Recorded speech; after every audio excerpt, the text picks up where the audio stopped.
கடைசியாக ஒரு கேள்வி. இஸ்லாத்தில் பல சிந்தனை பிரிவுகள் இருக்கும் நிலையில் இயேசுவுக்கு என்ன நடந்தது என்று உங்களால் சொல்ல முடியுமா? யூதர்கள் அவரை ஏன் கொல்ல முயன்றார்கள்? சோரி எனக்கு புரியல, நீங்க என்ன சொன்னீங்க? இயேசுவுக்கு என்ன நடந்தது என்று உங்களால் சொல்ல முடியுமா? Isa alayhi salam. Prophet Isa, yeah. Jesus Jesus. said, ஆம். யூதர்கள் அவரை ஏன் கொல்ல விரும்பினார்கள்? மற்றும் அவருக்கு பதிலாக யார் வைக்கப்பட்டார்?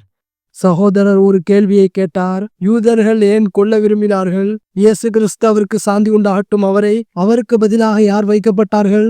மற்றும் அவருக்கு என்ன நடந்தது குர்ஆனின் படி? அதற்கான பதில் குர்ஆனில் சூரா நிசா அத்தியாயம் 4 வசனம் 157 கொடுக்கப்பட்டுள்ளது. அது கூறுகிறது, وقولهم إن قتل المسيح عيسى ابن مريم. நிச்சயமாக நாங்கள் மரியமுடைய மகன் ஈசாவை அல்லாஹ்வின் தூதரை கொன்றுவிட்டோம் என்று யூதர்கள் சொன்னதற்காகவும் அவர்கள் சபிக்கப்பட்டார்கள். وما قتلوه وما صلبوه. அவர்கள் அவரை கொல்லவும் இல்லை, அவர்கள் அவரை சிலுவையில் அறையவும் இல்லை. ஆனால் அது அவர்களுக்கு சந்தேகத்திற்குரியதாக அவரை பொழாக்கப்பட்டது. ولكن شبه لهم. அவர் விஷயத்தில் முரண்படும் அனைவரும் சந்தேகத்தில் இருக்கிறார்கள். إلا اتباع الظن. அவர்கள் ஊகத்தை பின்பற்றுவதை தவிர வேறில்லை. وما قتلوه يقينا. நிச்சயமாக அவர்கள் அவரை கொல்லவே இல்லை.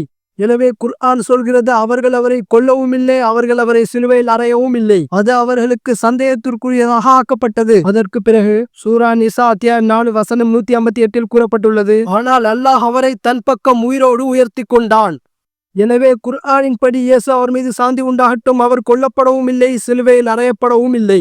அவருக்கு பதிலாக யார் வைக்கப்பட்டார் என்று நீங்கள் கேட்டீர்கள். எனக்கு தெரியாது. பார்னபாசின் நற்செய்திகளில் யூதாஸ் வைக்கப்பட்டார், இவர் வைக்கப்பட்டார் என்று கதைகள் இருப்பதாக எனக்கு தெரியும். குர்ஆன் அவர் கொல்லப்படவும் இல்லை, அவர் சிலுவையில் அறையப்படவும் இல்லை என்று கூறுகிறது. அது எனக்கு போதுமானது.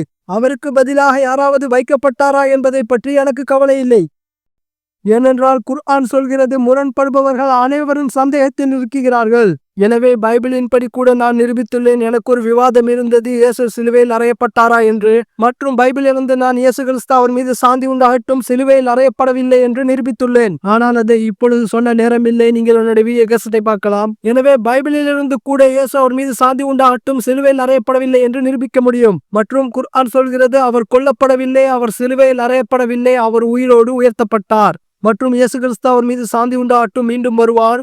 குர்ஆனின் படி, பைபிளின் படி 2வது வருகையில் அவர் கிறிஸ்தவர்களுக்கு சாட்சியமளிப்பார். குர்ஆன் கூறுவது போல் சூரா மாயிதா அத்தியாயம் 5 வசனம் 116 நான் உங்களை ஒருபோதும் என்னை வணங்கும்படி சொல்லவில்லை, ஆனால் நான் சொன்னது அல்லாஹ்வை வணங்குங்கள். ربي وربكم. என்னுடைய இறைவனும் உங்களுடைய இறைவனும் அவன்தான். அதே விஷயம் பைபிளிலும் குறிப்பிடப்பட்டுள்ளது. 2வது வருகையில் அவர் கிறிஸ்தவர்களிடம் என்னிடமிருந்து விலகி செல்லுங்கள், எனக்கு உங்களை தெரியாது என்று சொல்வார். எனவே இயேசு கிறிஸ்து அவர் மீது சாந்தி உண்டாகட்டும் உயிரோடு உயர்த்தப்பட்டுள்ளார். ஏனென்றால் மக்கள் அவர் தெய்வத்தன்மையை கோரினார் என்று ஏமாற்றினார்கள். 2வது வருகையில் அவர் சாட்சியமளிப்பார், நான் ஒருபோதும் கடவுள் என்று சொல்லவில்லை என்று.